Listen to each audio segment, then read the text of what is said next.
Okay. You see, what I said about Kano is we have done so much in Kano to the extent that we don't have to go and do too much now. Okay. I did not close anything with anybody in Kano. Okay. Well, but we are just doing our own. So is there a possibility that as we move towards 2023, you and him personally can reconcile politically as well?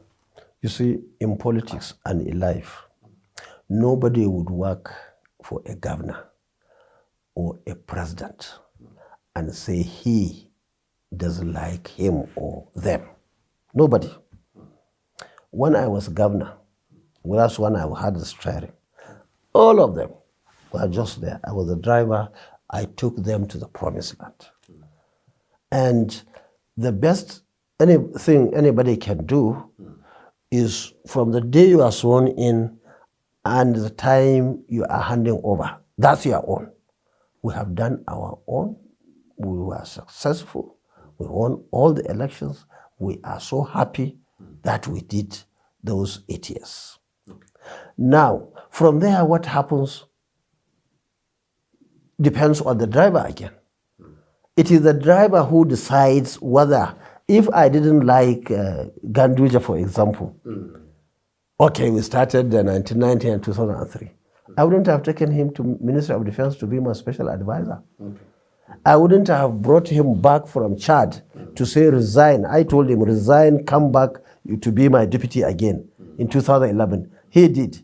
When I was going voluntarily, I said, okay, take over from me. We want an inclusive government, because if we don't give you, probably you may not be happy to be deputy governor or something. Again, being already with me as deputy governor. In other words, you are the most senior in terms of this election. I was governor, you are deputy governor. So come and be the... So you can see consistency in terms of let's work together. But when you got it, he thought otherwise. He didn't even allow me to make mistakes. You know, sometimes you stay for 3 months, 6 months and say, okay, no, why are you shouting at me? Why are you looking so this and that? So that didn't happen. So you see all these questions you are asking. Probably he is the best person to answer those questions. It's just like the president. In the case of National, we worked so hard in 2015. We brought 1.9 million votes, plus more than 1.9 million. He won the election. Again, the 3 times he contested and he lost, we came and gave all what it needed, what it was required, because that group had very little or no experience of getting the national election. We had that experience, and it was provided, and they won election. Now, in that case, if president doesn't say come, you wouldn't go there, because even if you go to the gate, they want to open it for you, say your name is not here. You have to come back. So you see the issue of somebody who is governor, who is president. Nobody will say, I don't like that. Especially the ones you took the pains to install or to convince people to vote.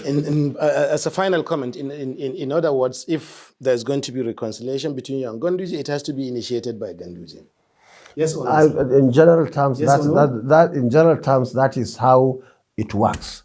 So if you have this question, yes, you go and ask him. Is all right. Is he willing to go for reconciliation also? I think you should answer that. We are all on this side jobless. Thank you very much. But we are happy that we are jobless because we have enough time now to prepare for 2023.